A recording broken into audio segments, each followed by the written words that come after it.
Boa noite, irmãos e irmãs. Eu quero, nesse primeiro momento, antes das crianças saírem, quero ter um momento de oração com vocês. Nós cantamos músicas de conteúdo belíssimo e que expressam um tipo de oração. E fizemos isso mais de uma vez nesta noite. Então vamos, nesse momento, ter um período de oração. Você vai poder conversar com o Senhor.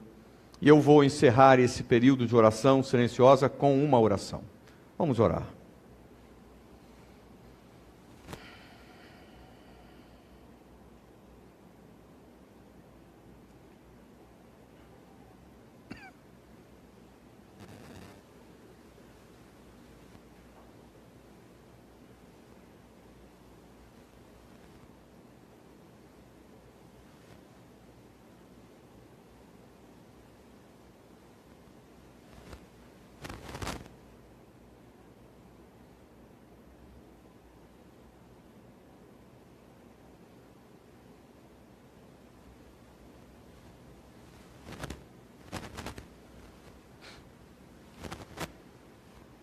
É impressionante, Senhor, a Tua graça.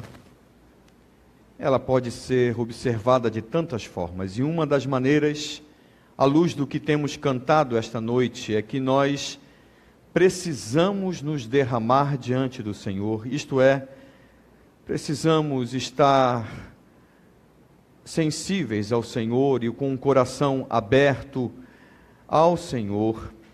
E para isto acontecer, nós carecemos do Senhor. Quer dizer, tudo aquilo que temos de fazer, ainda que seja para o Senhor, só é possível através do Senhor. Isto que é bondade, misericórdia, isto que é graça. E nós somos gratos ao Senhor por isso. Quanto mais compreendemos a Tua doce presença, a Tua firme mão em nossa vida, em nos conduzir por meio da Tua palavra, da ação do Teu Espírito, quanto mais percebemos as diversas oportunidades que temos do Senhor, para entendermos o Senhor e para convivermos contigo, nós temos o que agradecer, nós temos por que adorar. Então, continue recebendo a nossa adoração. Agora, neste momento em que as crianças te adorarão, do seu jeito, do jeitinho delas, que o Senhor receba a adoração delas e daqueles irmãos que liderarão estas crianças, e que todos sejam edificados, e que o Senhor também receba a nossa adoração, a começar pela atenção totalmente voltada para a palavra do Senhor. E sendo concluída, ó Pai, com a disposição de se manter firme ou, se necessário, mudar a nossa vida para Te honrar e para abençoar a Tua igreja e uns aos outros. Então, receba a nossa adoração, em nome de Jesus. Amém. As crianças sairão nesse instante para o seu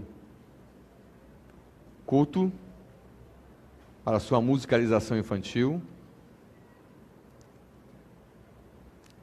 Nós podemos, e você pode abrir sua Bíblia em Efésios capítulo 4, pode manter sua Bíblia aberta nesse texto. Vamos olhar outros textos também esta noite, mas o texto de nossa atenção é Efésios capítulo 4, versículos, quero ler novamente, versículos 17 a 19 somente, mas vamos nos concentrar no versículo 17 hoje.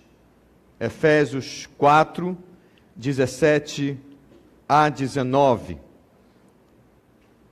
Pronto aí com a sua Bíblia? Então, acompanhe a leitura. O texto diz: Isto, portanto, digo, e no Senhor testifico, que não mais andeis como também andam os gentios, na vaidade dos seus próprios pensamentos, obscurecidos de entendimento, alheios à vida de Deus por causa da ignorância em que vivem, pela dureza do seu coração, os quais, tendo se tornado insensíveis, se entregaram à dissolução, para com avidez cometerem toda sorte de impureza.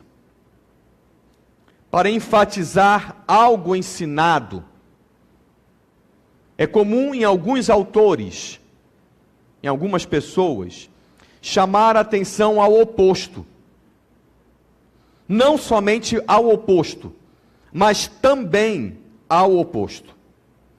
Após ter falado algo acerca daquilo que é o desejado, daquilo que é o correto, Paulo usa bastante este artifício em suas cartas.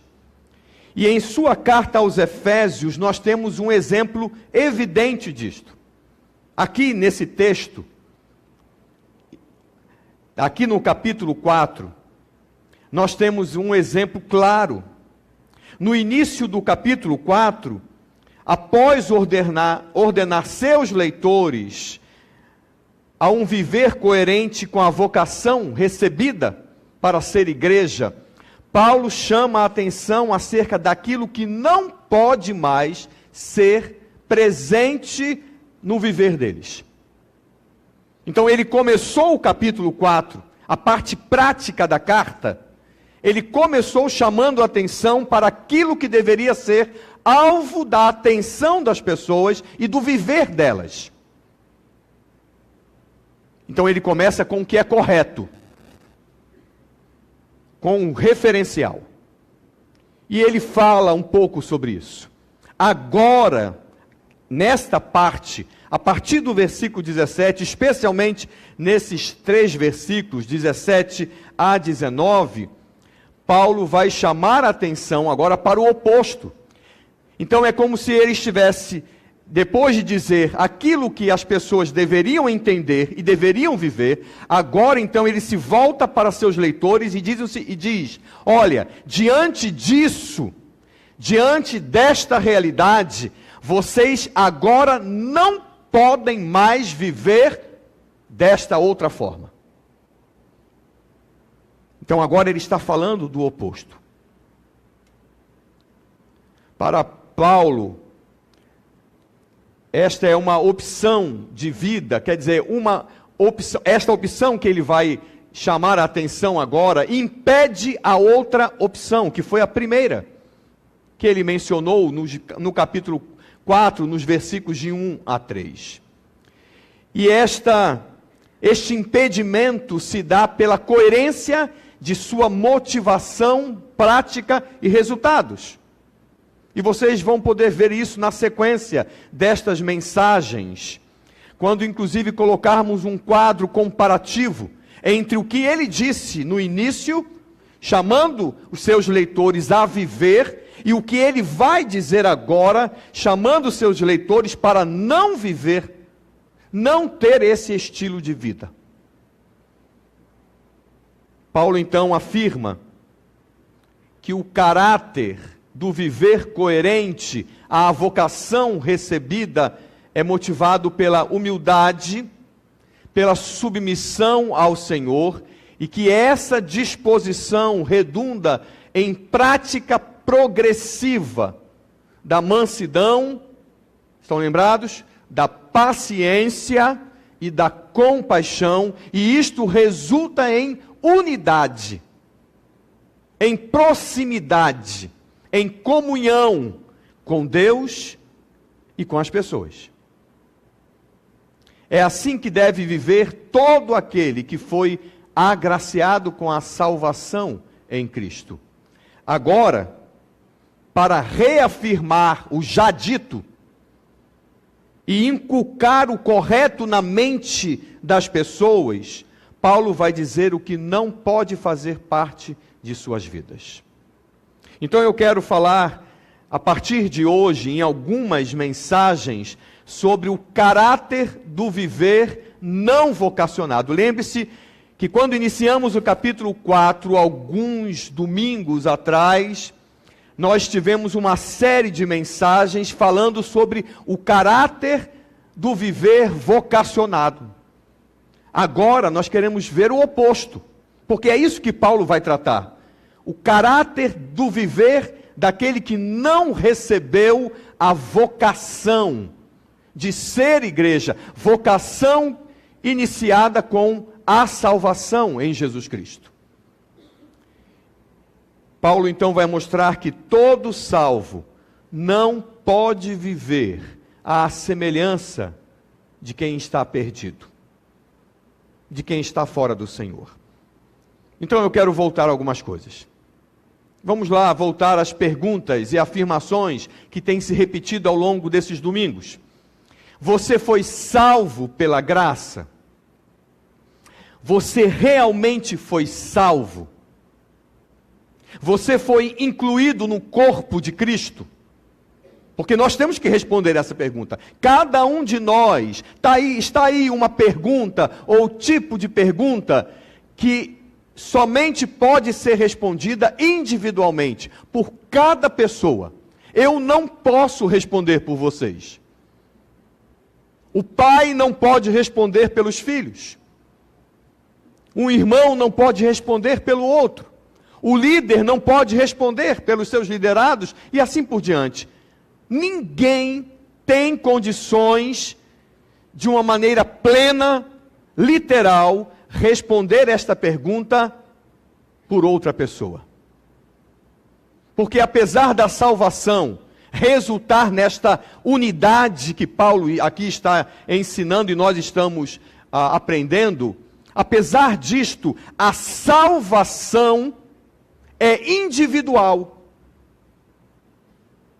Ela não é de outra forma, ela não se dá de outra maneira.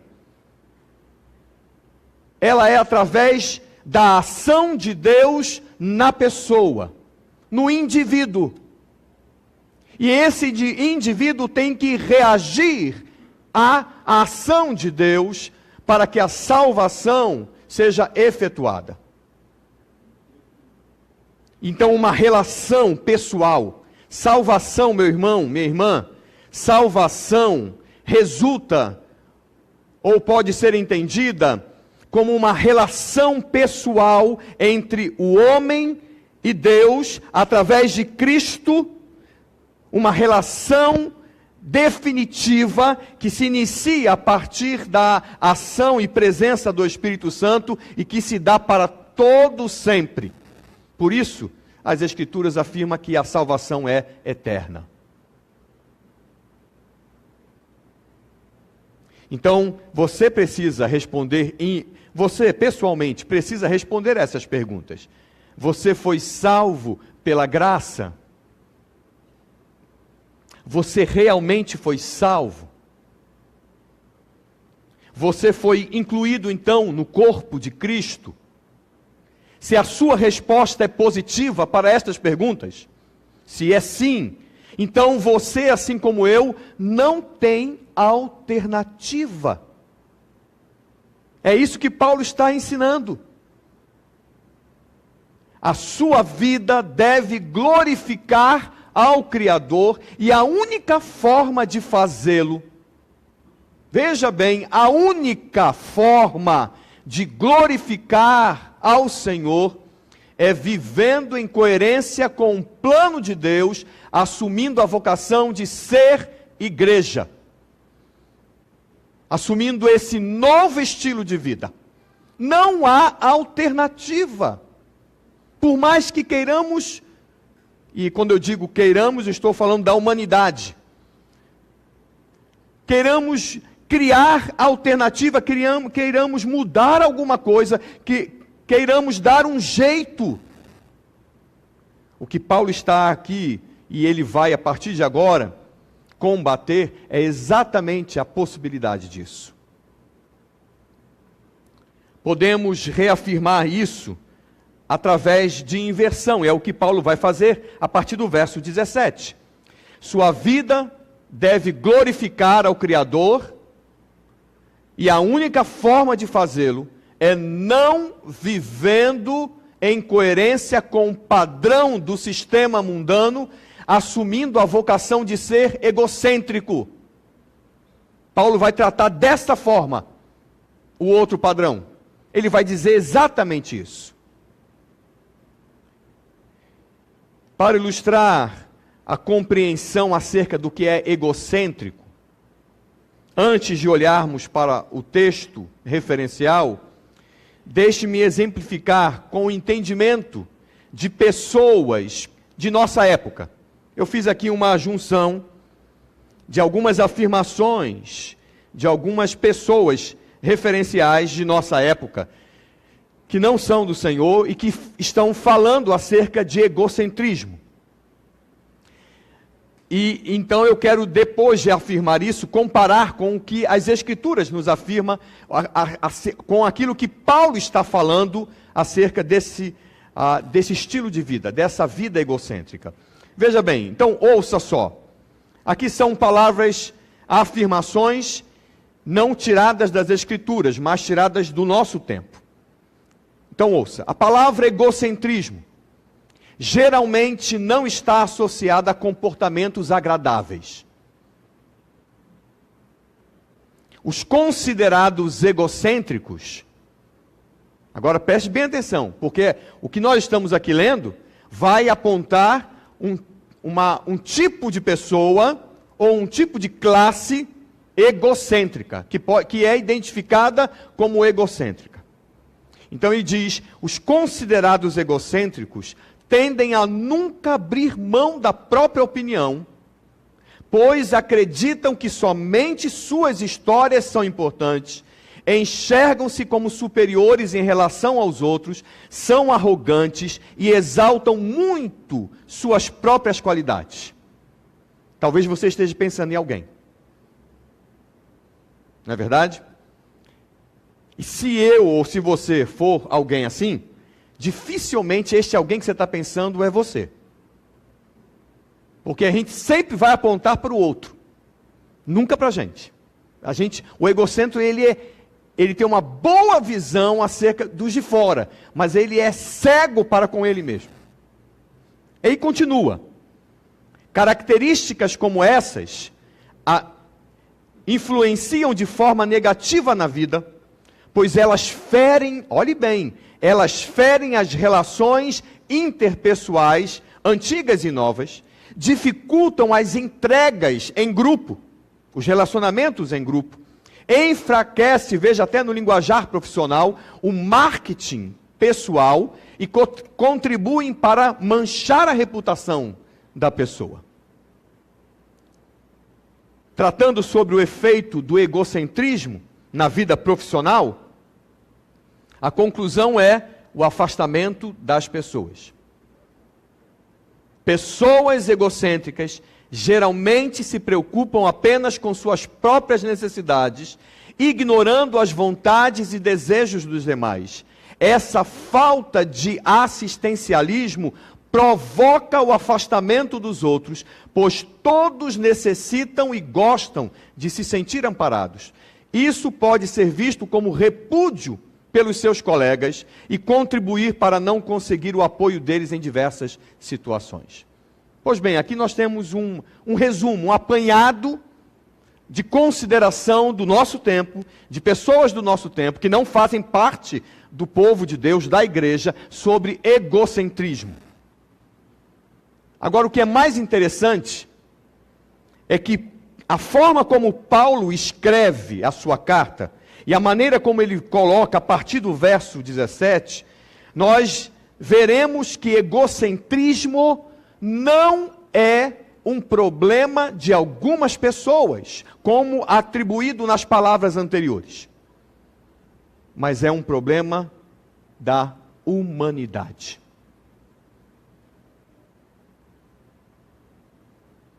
Não é o problema de um ou outro, é o problema de todo e qualquer homem, mulher, jovem, adolescente, criança.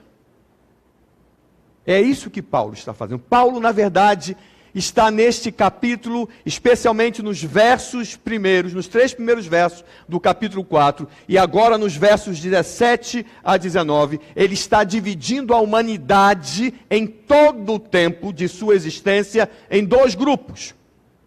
Ele está simplificando e fazendo isso. Ele está dizendo, olha,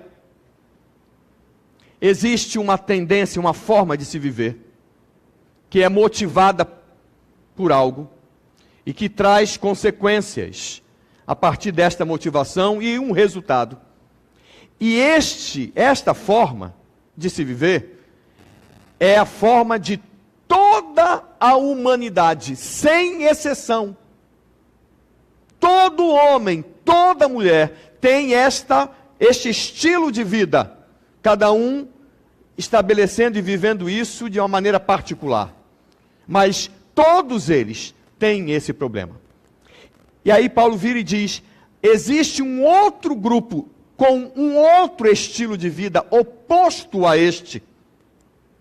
E este outro grupo, com esse outro estilo de vida, são aqueles que foram salvos por Jesus Cristo e passaram por uma conversão e tiveram a sua vida transformada. Só existem esses 2 estilos de vida. Estar vivendo um outro estilo de vida oposto ao comum, mesmo salvo, viver no estilo de vida anterior. Com a mesma motivação, tendo as mesmas consequências e o mesmo resultado. Exatamente por isso Paulo está dizendo e exortando a eles que não podem mais viver desta forma. Não tem mais como viver assim. É um problema da humanidade. E é um problema que só possui uma cura: a conversão. Então, eu quero observar isso nas palavras do apóstolo Paulo e desenvolver isso a partir de hoje em algumas mensagens. E a primeira coisa que eu quero mostrar, que é a mensagem de hoje, é o combustível desse estilo de vida antigo, desse caráter do viver não vocacionado. Todo aquele que vive em conformidade com a vida comum, fora da salvação, ou a semelhança desta, tem como combustível o orgulho. Aquilo que é inato ao homem, que determina seu estilo de vida, tornando todo mais consequência, é o orgulho. Lembra, lá no início, é a humildade, o combustível, a submissão a Cristo, para que a mudança ocorra. Mas se isso não acontece, o que predomina é o orgulho. Paulo usa no verso 17 a expressão vaidade dos seus próprios pensamentos. Ele diz, isto, portanto, digo, e no Senhor testifico, que não mais andeis. Lá no verso 1 é que eles deveriam andar. Capítulo 4, verso 1, rogo-vos, pois eu, prisioneiro do Senhor, que andeis de modo digno da vocação a que foste chamados. Agora é o oposto. Então ele está dizendo, olha, vivendo aquilo que Deus estabeleceu a partir da submissão a Ele, eu rogo a vocês, vocês não podem mais viver como vivem os gentios, na vaidade dos seus próprios pensamentos. É assim que está a sua versão? Na vaidade dos seus próprios pensamentos? Há uma outra versão que aponta para o resultado aqui, e ela, de uma maneira singular, diz que vivem na inutilidade dos seus pensamentos. Tem uma outra versão que afirma desta maneira: vivem na inutilidade dos seus pensamentos. A palavra vaidade, usada por Paulo, indica exatamente inutilidade. pois ela aponta para algo vazio, algo fútil, sem propósito. A derivação desta palavra, e é preciso entender isso, até porque nós vamos ver isso em outro texto. A derivação desta palavra é usada para identificar os ídolos. A palavra mataia é usada para ídolos. E aqui nós temos a palavra mataiotes. Então, como as Escrituras apontam para os ídolos, Paulo destaca a falsidade e a nulidade dos pensamentos alienados de Deus. Paulo destaca o engano. Então Paulo está falando, olha, vocês não podem viver segundo esta motivação, pois isso é um engano. É vazio, desprovido de conteúdo. Não vai levar vocês a nada. Não é exatamente assim que as Escrituras falam acerca dos ídolos? Feito de paus, pedras, são ocos, não têm vida, não respiram, não falam. De que adianta? É inútil.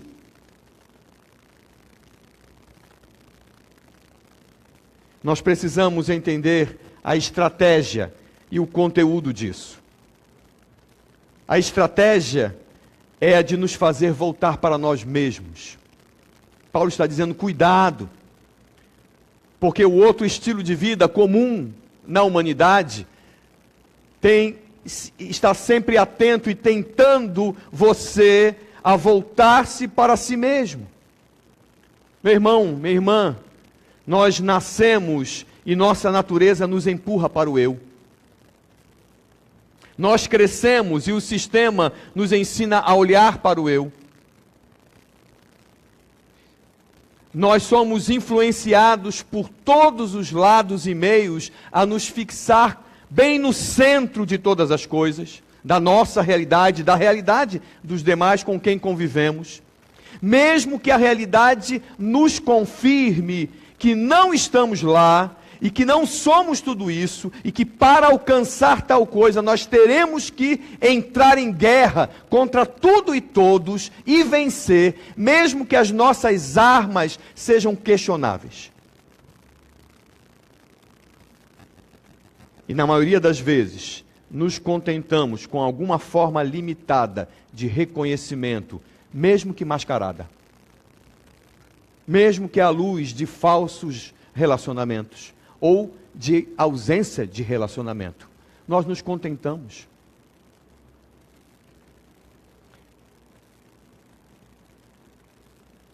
Mais tarde, lá na frente, ou melhor, lá no final da carta de Paulo aos Efésios, não quero chegar lá agora, mas mais tarde Paulo afirmará que a nossa luta é contra o que mesmo?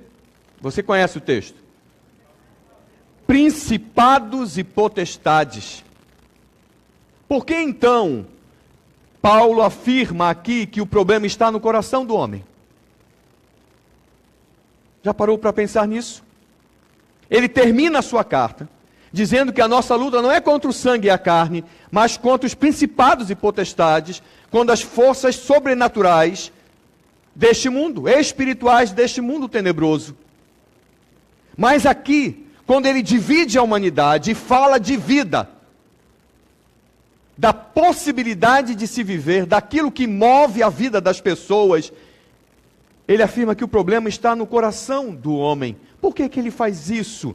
Porque tudo passa por ele, tudo passa pelo homem, tudo passa pelo coração do homem, isto é, por sua decisão. Este é o sentido por exemplo, da afirmação de Paulo aos Coríntios, num texto muito conhecido, eu vou ler para você, 1 Coríntios 10, 13, você conhece esse texto? Não vos sobreveio tentação que não fosse humana. O que ele quer dizer com isso? Ele está falando da realidade humana. Não vem sobre vocês provação ou tentação que não passe pela realidade de vocês. Não existe algo que chegue a incomodar, ou que mude a vida de vocês, ou que impeça vocês de viver aquilo que Deus estabelece, que não seja por meio do coração de vocês, da forma de pensar, de decidir as coisas, por meio dos seus desejos, sentimentos e assim por diante. Tudo passa pela realidade do homem. Há influências, óbvio que há, e é isso que Paulo também está falando lá no final da carta, com a nossa luta é contra os principados e potestades. Mas independentemente das influências, tudo passa pelo nosso entendimento, por nossa aceitação, por nossas decisões e por nossa prática de vida. Absolutamente tudo. A estratégia, então, é a de nos alienar de Deus. Essa é a estratégia. Como outra fonte, referência que tem o poder de mudar o nosso estilo de vida. Paulo está dizendo, cuidado. Vocês não podem mais viver como vivem aqueles que não foram salvos e, portanto, não foram vocacionados a um novo estilo de vida, a ser igreja, a ter comunhão com Deus, a ter intimidade com Ele, a entender o que Ele diz e a viver por meio dos seus princípios. Vocês não podem mais viver como essas pessoas, pois elas não têm essa condição, pois não foram alcançadas pelo Espírito do Senhor. Então vocês não podem mais viver assim, como alienados de Deus. A estratégia é alienar-nos do Senhor e nos voltar para nós mesmos. E dessa forma, nós passamos a não considerar o que vem do Criador, nos restringindo a nós mesmos. Aí está o conteúdo. A estratégia é fazer a gente tirar os olhos do Senhor e nos voltar para nós mesmos. E quando nós o fazemos, o conteúdo passa a ser nós mesmos. Por isso que Paulo afirma que é vazio, isto é, sem conteúdo consistente, sendo nulo, inútil, sem vida. É como, vou repetir, é como um pedaço de pau, barro ou pedra transformado em imagem que nos representa. E veja que esta terrível realidade é o quadro descrito pelo mesmo apóstolo Paulo em outra carta, quando ele fala da humanidade, do problema da humanidade. Sem desmarcar a Efésios, vá para Romanos capítulo 1. Eu quero considerar com vocês alguns versículos a partir do verso 18. Romanos 1.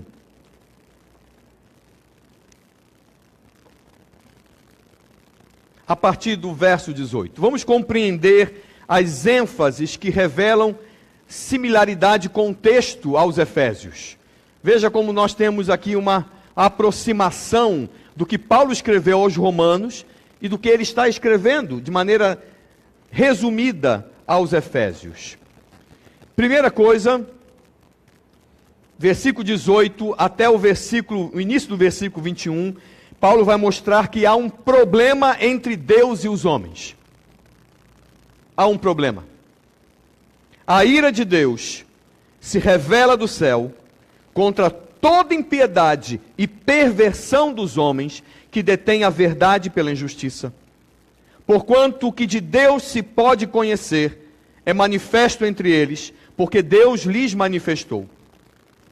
Porque os atributos invisíveis de Deus, assim o seu eterno poder, como também a sua própria divindade, claramente se reconhecem desde o princípio do mundo, sendo percebidos por meio das coisas que foram criadas.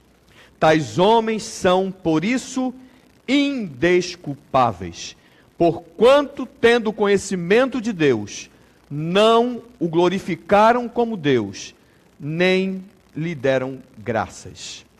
Há um problema entre Deus e os homens. O homem insiste Paulo está dizendo aqui aos romanos, em rejeitar seu Criador, chegando ao ponto de convencer-se de sua inexistência. Para Paulo isso é incrível, absurdamente incrível.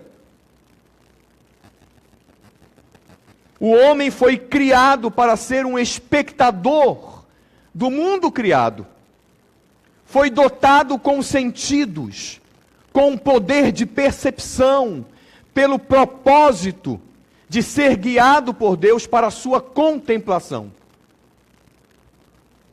E então, ao recusar este propósito em sua vida, Paulo diz aos romanos que ele peca, ficando debaixo da ira de Deus. Pois o seu propósito seria glorificar ao Senhor, ter um relacionamento com o Senhor, por meio de todas as coisas criadas. E se você se lembrar do início das Escrituras, vai se lembrar do relato da criação, e que Deus fez todas as coisas, e disse que tudo era bom, e colocou o homem para gerenciar a criação. Deveria ser o chefe de tudo isso. Deveria reger esta criação para a glória do Senhor, mas pecou contra ele, se voltou contra o Senhor e insiste em rejeitar o Senhor. E quando contempla a natureza, mesmo vendo os indícios, as digitais do Senhor, não o reconhece. Luta contra esse reconhecimento, rejeita o Criador, rejeita então glorificá-lo. E nós temos as consequências. E ao rejeitá-lo então, seguindo no versículo 21, ao rejeitá-lo, Paulo diz que eles se voltam para si mesmos. E então se deparam com a completa ausência de definitiva informação e de propósito. Olha aí, verso 21, porquanto tendo conhecimento de Deus, não glorificaram como Deus, nem lhe deram graças, antes se tornaram nulos em seus próprios raciocínios, obscurecendo-se-lhes o coração insensato. Ao renunciar à verdade de Deus, Paulo está dizendo que a humanidade se voltou para a vaidade de seus próprios raciocínios. Perceba que até os termos usados por ele aqui são semelhantes ao que ele usa em Efésios. E aí, consequentemente, tornaram-se fúteis, inúteis em seu raciocínio. E a semelhança do que ainda constataremos no argumento de Paulo aos Efésios, seu coração insensato tornou-se obscurecido, privado de entendimento, de inteligência, de discernimento.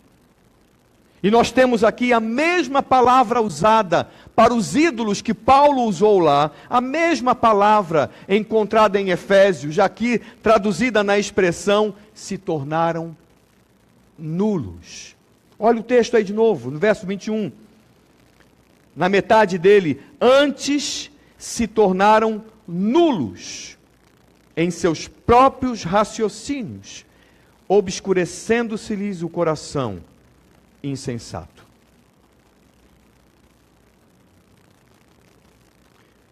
Quando as pessoas se recusam a glorificar o Criador, seu coração e sua imaginação tornam-se nebulosos e vaidosos. É a vaidade da criatura que se recusa a ser criatura, desejando ao invés disso ser o Criador, estando bem no centro da realidade ou da sua vida, bem no centro do universo. Esta vaidade leva os homens a tornarem-se loucos, é o que Paulo está dizendo. Olha o verso 22, inculcando-se por sábios, tornaram-se loucos. É loucura. E preste atenção, porque Paulo lá está falando da humanidade como um todo, especialmente a partir da humanidade caída, da humanidade perdida. Agora preste atenção no que eu quero lhe dizer. Porque quando nós vamos para Efésios e vemos a similaridade do que Paulo diz em Efésios com o que Paulo diz aos Romanos, e ele está falando para a igreja, identificando novamente aqueles que estão perdidos, fora da salvação, que não fazem parte da igreja, e Paulo está dizendo que é possível viver desta forma. Isso diz respeito a mim e a você.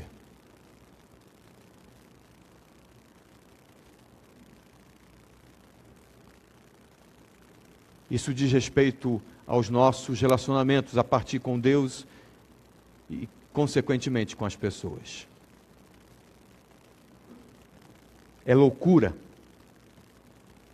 Este é o resultado da rejeição à coerência. Como veremos na sequência do texto em Efésios, nas mensagens seguintes, estabelece-se um roteiro. Olha só como é que funciona. Um roteiro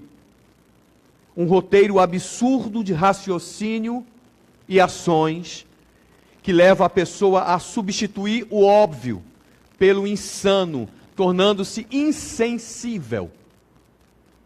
Insensível à verdade, insensível a Deus, insensível à santidade, insensível ao pecado, insensível a essas coisas.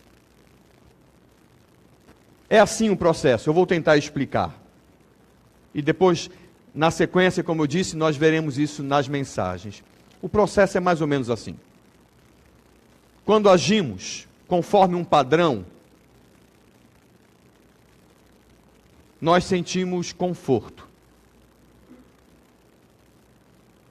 Porque estamos dentro de um padrão.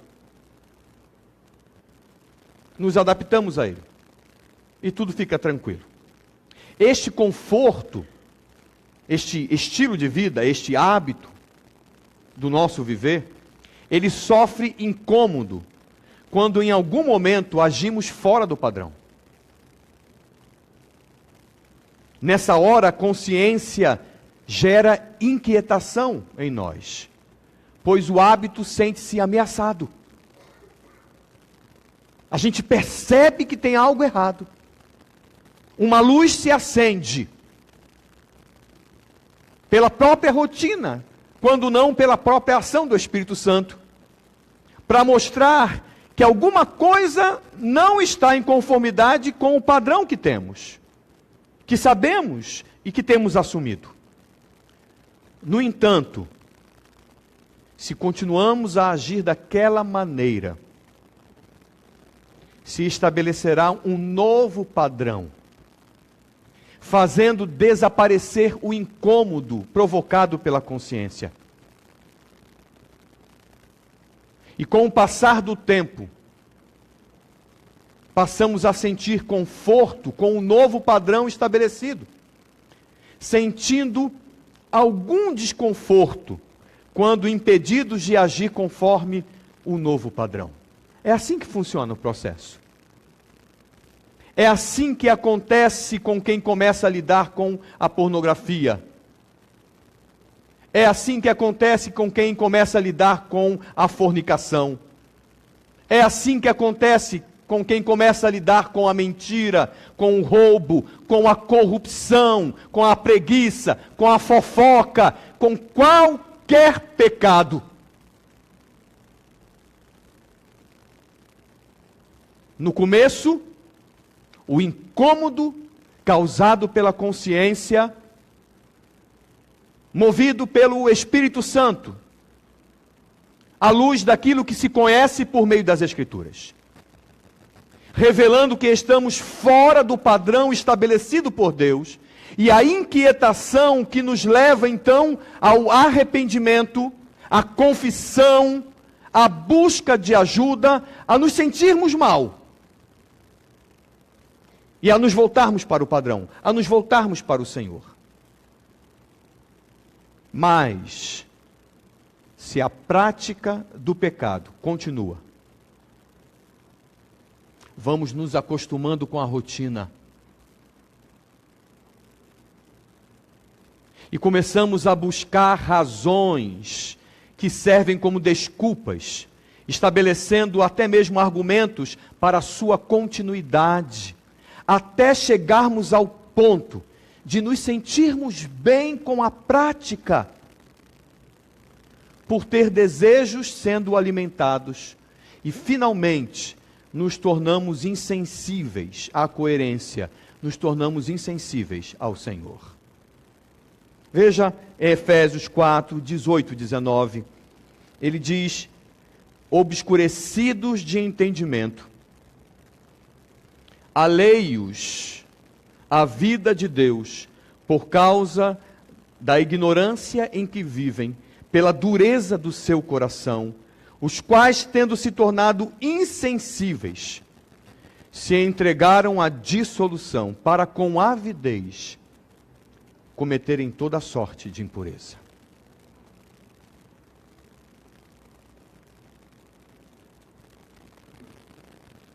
Entenda que este é um quadro pintado nas Escrituras. O que Paulo está falando aqui, e que estamos começando a ver, é que este é um quadro pintado nas Escrituras que revela aquele que é alheio a Deus, distante de sua salvação e de seu evangelho. Por isso Paulo afirma que não podemos mais viver como vivem os gentios.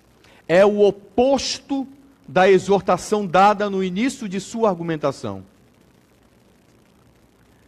que nós devemos viver em coerência com a vocação recebida, com toda a humildade, com toda a submissão ao Senhor, sendo agraciados com a salvação em Cristo e então vocacionados a esse novo estilo de vida.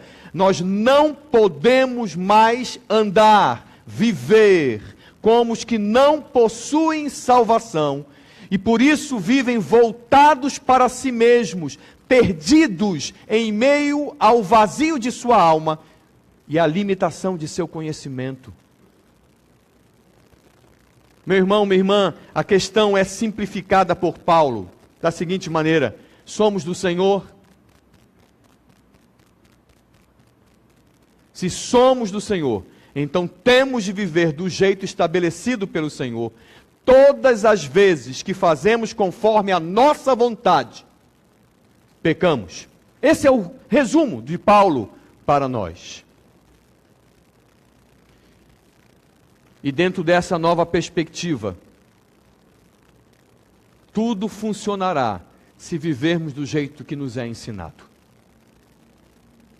Como temos repetido, não adianta insistir, nem adianta procurar um novo jeito, um jeitinho para mesclar as coisas.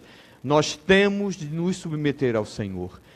A conclusão de Paulo, da argumentação dele, é a de que a batalha travada, ela é travada entre a submissão ao senhorio de Cristo e a submissão a nós mesmos.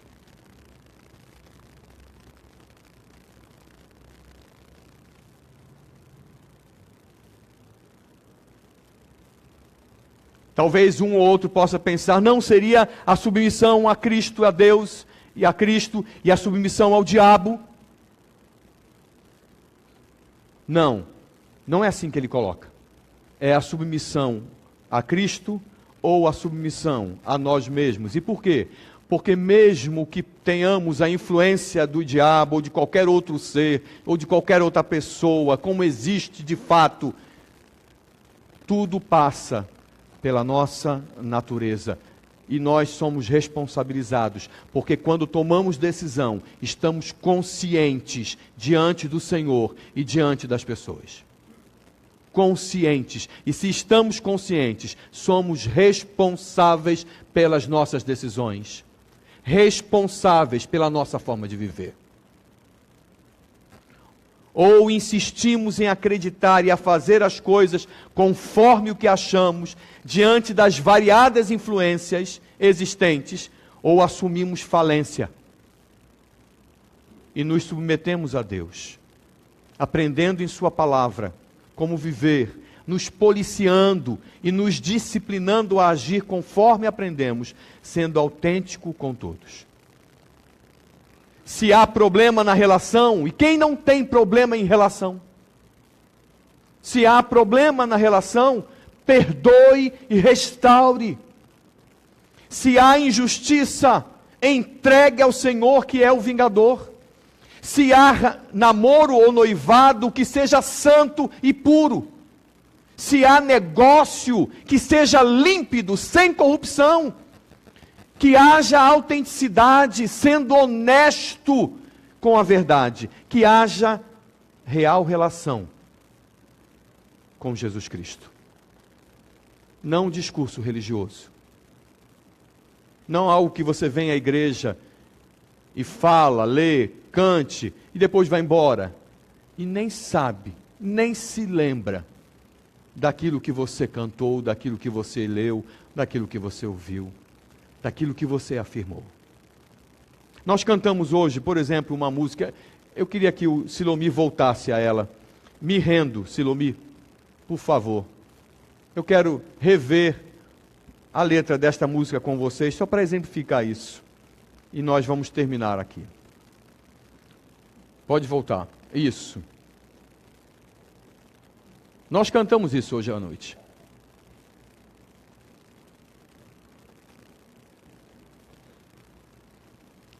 Sempre é mais bonito quando cantado, né? Mas eu vou ler.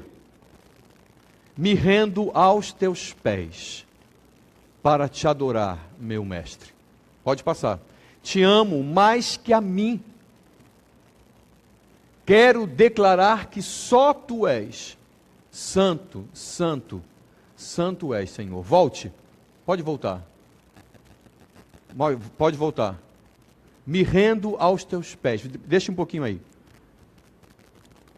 O que nós estamos cantando?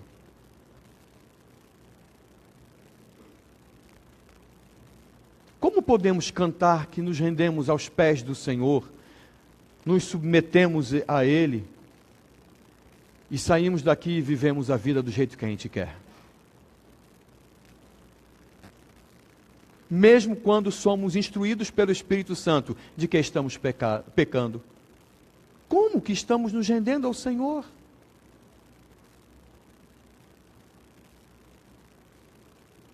Como chamá-lo de mestre? Eu fico com as palavras de Cristo nos evangelhos registrados, dizendo, me chama de mestre, mas aquele que é próximo a mim, que me reconhece, é aquele que obedece aos meus ensinamentos, à minha palavra. Aquele que é meu amigo é aquele que me segue. Pode passar. Pode passar. Te amo mais que a mim. É exatamente isso que Paulo está dizendo. Poderia ser um resumo numa frase, em forma de cântico, do que Paulo está ensinando em Efésios. Ele apresenta o plano do Senhor e diz, olha que maravilha, Deus é grandioso e tem o controle de absolutamente tudo e merece nossa honra, a glória, merece todo louvor, e nós temos que amá-lo mais do que a nós mesmos. Aliás, para amá-lo, nós precisamos abdicar do eu, porque se amarmos a nós, isso se transforma em egoísmo. Então não vamos amar as pessoas. Vamos fazer prevalecer o que está no nosso coração. Isso é um banquete para a natureza pecaminosa jogar os desejos no coração. E então, já que temos que amar a nós mesmos, e os desejos aparecem, nós temos que alimentar os desejos. Temos que satisfazer eles, porque o importante é amar a mim, mais do que qualquer outra coisa. Então Paulo está ensinando, e essa música que cantamos diz isso, te amo mais que a mim. Eu estou te dizendo, Senhor, que eu abdico de mim mesmo para fazer prevalecer o Senhor na minha vida. Este é o sentido, nós já repetimos isso várias vezes, do texto de Paulo, não mais eu, mas Cristo vive em mim. Pode passar. Pronto. Santo, santo, santo és o Senhor. Essa é a referência. Amamos o Senhor porque Ele é Deus. Amamos o Senhor porque Ele é santo. E aprendemos de Sua palavra que para convivermos com Ele, para o adorarmos, para termos intimidade com Ele, para sermos bem-sucedidos em nosso viver, à luz do que Ele estabelece, precisamos também de santidade. Precisamos também do Senhor. Obrigado, Silomi. Você vive por meio de que senhorio, meu amigo? Afinal de contas, quem é que determina quais são os seus sentimentos, quais são suas decisões, quais são seus passos, quais são suas ações e omissões, suas palavras, o jeito, o conteúdo, suas relações pessoais? Quem é que determina todas essas coisas? Quem é que determina o que você é e o que você faz? É o Senhor. Ou é você mesmo? Pelas diversas influências que existem nesse mundo. Nós temos que responder isso ao Senhor. Porque Paulo está dizendo, olha, se somos igreja, nós não podemos mais viver dessa forma. Se somos do Senhor, não podemos mais viver como vivem os gentios, na vaidade dos seus próprios pensamentos, na inutilidade dos seus próprios pensamentos. Acham que estão chegando a algum lugar, porque estão alimentando o desejo do seu coração, mas estão cavando sua própria cova e acabando com a sua vida, rejeitando o Senhor. Feche seus olhos e responda ao Senhor